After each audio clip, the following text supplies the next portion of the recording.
Hey guys, it's Jenny. It is May 17th and we're actually meeting tonight at the park.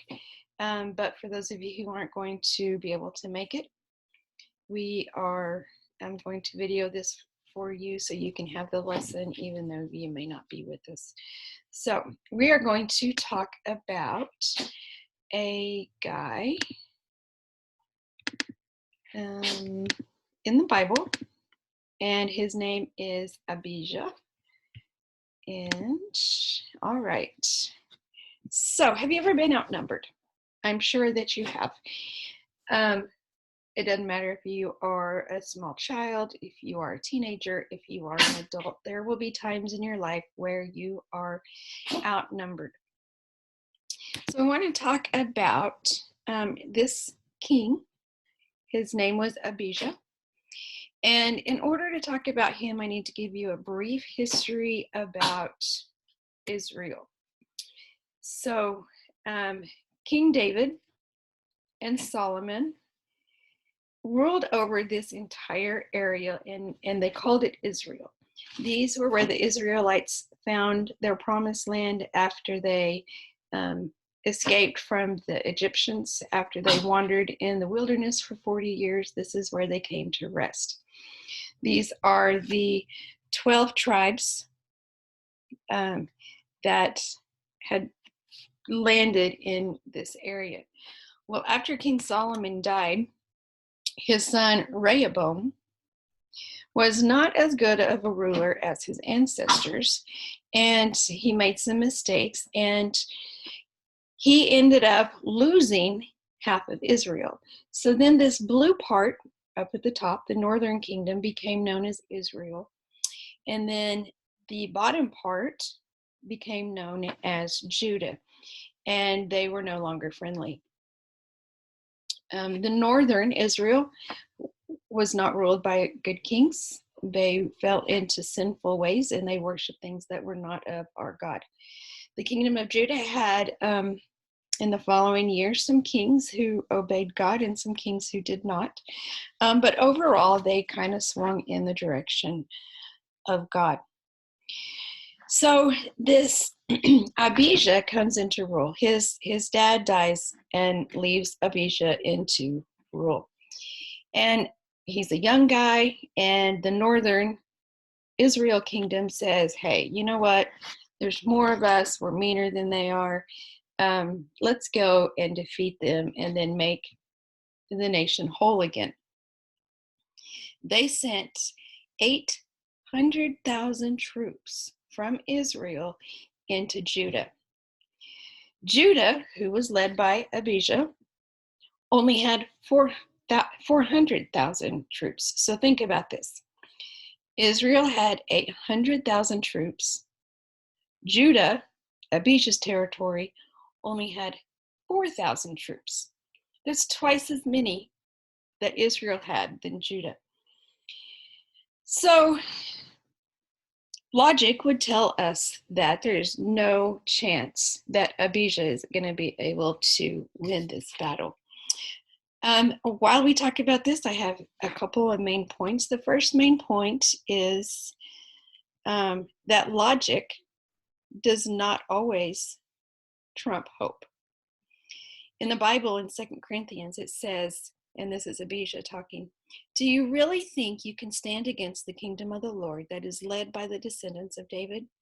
We are following the instructions of the Lord our God, but you have abandoned him. So you see, God is with us. He is our leader. His priests blow their trumpets and lead us into battle against you. O people of Israel, do not fight against the Lord, the God of your ancestors, so you will not succeed. So logic tells us that Abijah is going to get beat. He's got half as many troops as Israel. But Abijah says, because I have hope in the Lord and because I trust in the Lord, we will defeat you. And he was not intimidated by this ambush that was taking place from in front of him, and they also ambushed him from behind. So if God is for us, who can be against us? Logic is of the world. Logic, especially in America, does not take into account God. God says that we can do all things through Christ who strengthens us. Logic says if we don't see it, it's not there. So you may be thinking that this is all good and well, and it worked for Moses and Noah and David and countless other people back in the Bible days, and they all had hope in the Lord, and they were all able to overcome their trials because of this hope in the Lord. But that doesn't happen anymore. Let me tell you, it does happen. That's the great thing about God. He is the God of yesterday, today, and tomorrow, and He is never changing. There's a scripture, again, out of Chronicles, that says, "For the eyes of the Lord move to and fro throughout the earth, that He may strongly support those whose heart is completely His." God is with you. You may not see Him, but God is with you.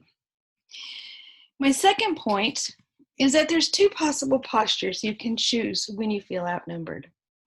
The first posture is the posture of defeat. Defeat is inevitable. Oh my gosh, all of the cards are stacked against me. There's no way I'm going to win. I might as well cut my losses and just be defeated. Some things that you might say if you're taking the posture of defeat. I have so many tests this week and only one night without activities. I will never get the studying done. If you think you'll never get the studying done, you're probably right. You won't. I wasn't invited to the big party this weekend. Nobody likes me. I'm a big loser. Guess what? If you think you're a loser, that's probably what you're going to become. And by the way, God doesn't make losers. My mom and dad had another fight last night. My life sucks and will never be better. You know what?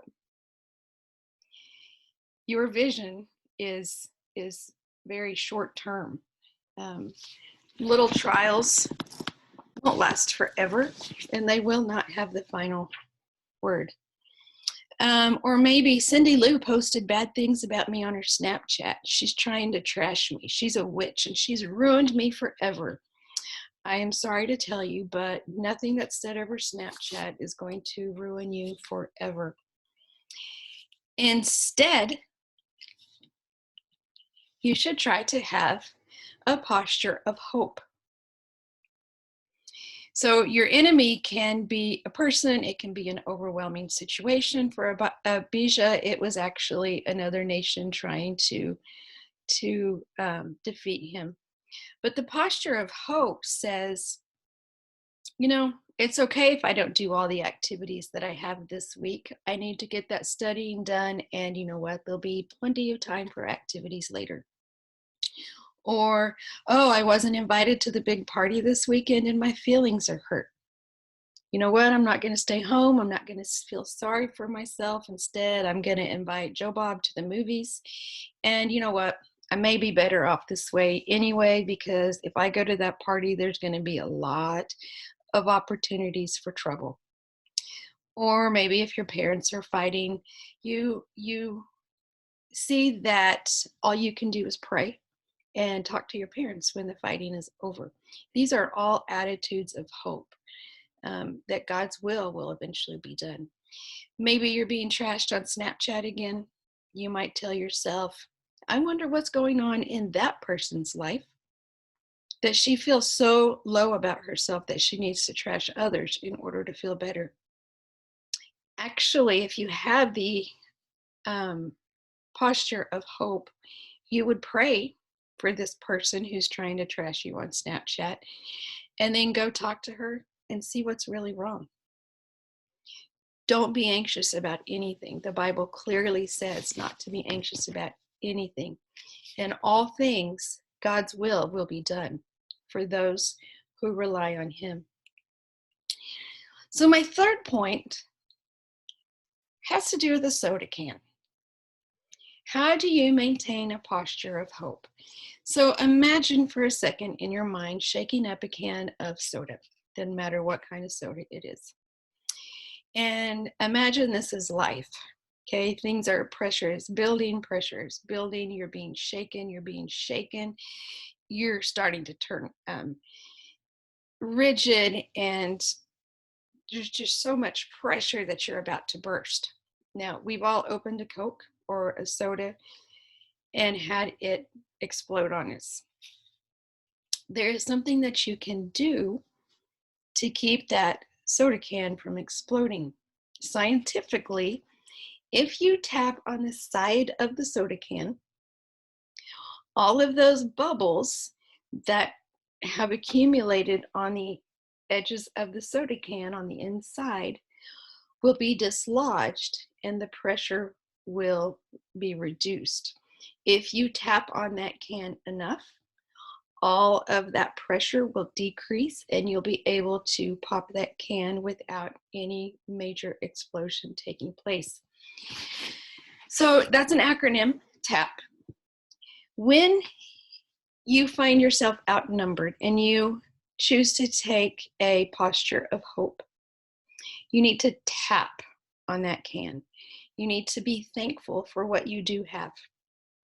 Being able to see the blessings will do tremendous things for your soul. Then you need to appeal to God's will. You need to pray to God. You need to ask Him, what is it that I should do at this moment? What is it that I need to work towards? What is it, God, that you have willed for me? God's will is kind of like doing a puzzle without the lid of the puzzle. So God's will is like you putting together the pieces of a puzzle, but you don't know the picture that you're creating. God has a huge, giant picture for you, and you only see the small pieces of this picture. There is hope that God will come through. God always comes through. Like I said earlier, He is the same today, yesterday, and tomorrow. He came through for David. He came through for Abijah, and He will come through for you as well. You just have to keep tapping into that hope. So as you can imagine, this probably would not have been in the Bible had Abijah been defeated after claiming that the Lord was with him.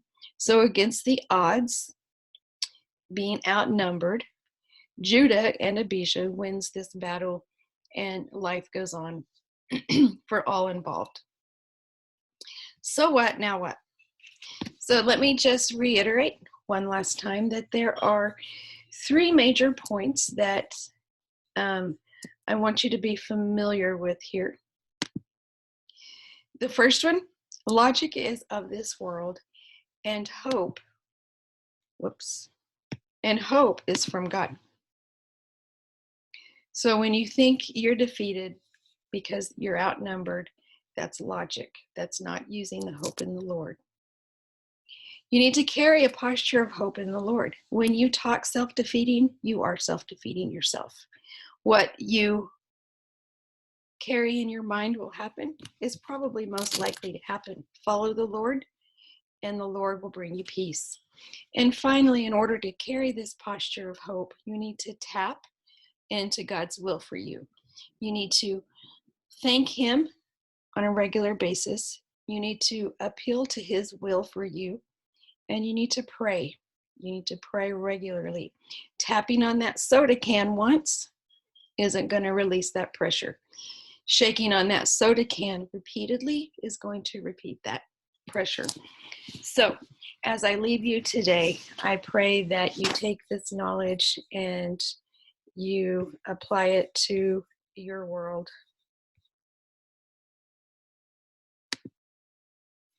Trying to find you again. Stop. Right. So go out this week. Have a great week. It is officially summer vacation. Woohoo. We are going to try to get together in the next coming weeks for different events. I don't know what those events will look like. I am going to try to get a hold of your parents and see what they're comfortable with you doing, and I will get back with you later. Love you. Bye.